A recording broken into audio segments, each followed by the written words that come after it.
सानाम कोगे सगुन सेता जोहार नॉय तरंग सेता बेड़ा बन नेल दाड़ा कना हमर जड़ी आय लगी गे सेता सेता बिटी स्कूल इदी तो कादेया स्कूल इदी तो इन हो इया जीवन रे स्कूल रे कथा उयर गो किया जहां दो आपे ठेन शेयर इन मने किया कथा कने जखन स्कूल रे ओलोक कान ताहे क्लास रना जहां पढ़ाव को कोराव इदी का रे चेदा चंग इन दो तायम सेन रे दुरुब इन प्रेपारा बेंच रना एकदम मुचाद पाहटा रे दुरुब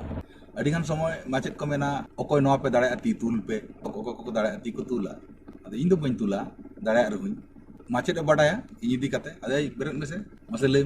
अद इन लेका नोय तो ठीक गेम लेया अद चेदा ती तुले अब ना तो बंग तो जेनेटिक प्रॉब्लम करा दाड़ा रहो बन बाबन सदर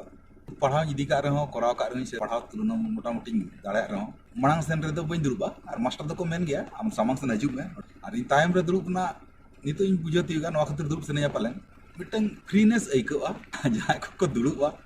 उनको को सला रोड रोड रे फ्रीनेस तहना कंफर्ट सहित तम तह दरे और मांग सेन रे जहां को दुरुबा ओने मिटन अलग माहौल तहना कंपटीशन रेना मने खुलो काते रोपोड रे दो बांग जतो दापाल जहां जिनिस या मने होयतो बाय खोजा आदो एक्चुअली इ नोंकाय मेनते नोवा गे दरकार कना ओना दो बांग कना एनखान नितोगा जुग रेमा कंपटीशन मार्केट कना जतो जायगा रे रेज आते रेपेज आते ओना चिका हुई गताबना